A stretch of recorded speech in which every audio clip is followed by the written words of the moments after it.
avons invité toutes les administrations, les régies financières qui mobilisent les ressources, la Direction générale des impôts et des domaines, la Direction générale des douanes, la Direction générale de la comptabilité publique et du trésor. C'est ça un peu le contexte. Nous sommes aujourd'hui dans ce qu'on appelle la transition fiscale. Les États sont confrontés à des défis de développement. C'est pourquoi on a pensé qu'il était nécessaire de faire cet état des lieux de la mobilisation des ressources publiques. L'objectif de ce colloque, c'est de contribuer au système de mobilisation des ressources. Parce que c'est 2 jours de réflexion. La deuxième journée sera consacrée justement aux perspectives qui pourront permettre d'améliorer le système de mobilisation des ressources. On a des difficultés en termes d'assiette de l'impôt. On a un secteur informel qui est assez important. On a une fraude fiscale qui est assez importante. Même si l'administration fiscale ces dernières années a fait beaucoup d'efforts en termes de mobilisation des ressources. Vous avez vu aujourd'hui qu'on a une masse salariale qui est assez importante. Voilà, donc ces 2 jours vont nous permettre de lancer la réflexion et de proposer des pistes de solutions. C'est pourquoi d'ailleurs nous avons invité des experts qui viennent du Burkina Faso, des experts qui viennent de la Côte d'Ivoire, des experts qui viennent du Bénin, de la France et de la Mauritanie. Je pense que la thématique du colloque est la bienvenue.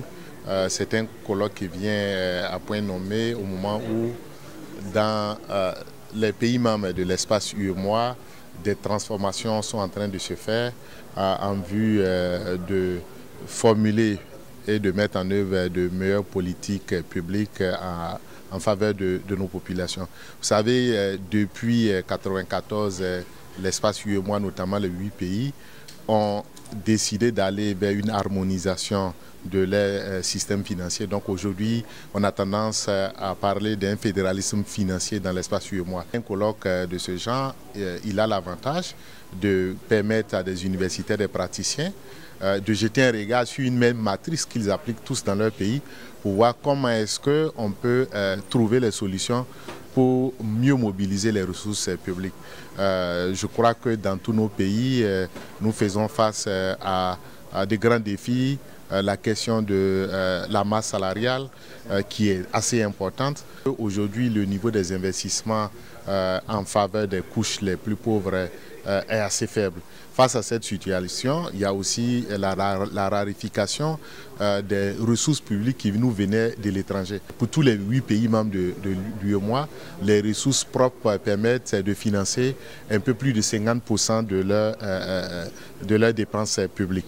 Mais seulement on se rend compte que ces ressources publiques ne financent qu'à hauteur de 60%.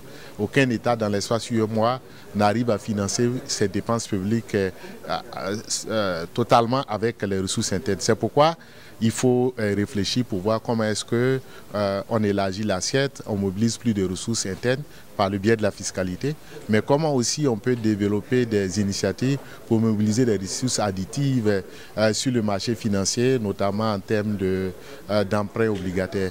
Mais vous saviez, on ne va pas faire des emprunts sans conséquence parce que l'emprunt d'aujourd'hui, c'est la fiscalité de demain, mais elle peut revenir de façon plus brutale. C'est pourquoi la meilleure perspective reste certainement de réfléchir sur la mobilisation des ressources internes, qu'elles soient fiscales ou douanières, pour voir comment on peut mieux alimenter les ressources, comment on peut faire recours à ces financements innovants sans qu'on ne tombe aussi dans des gouffres, je dirais, financiers, économiques et sociaux après. Donc c'est tous ces défis qui commandent que les universitaires, que nous sommes, que les praticiens, je dirais les politiques, convergent leurs idées, leur intelligence pour essayer de proposer des pistes de solutions aux gouvernants pour la meilleure formulation des politiques publiques financières.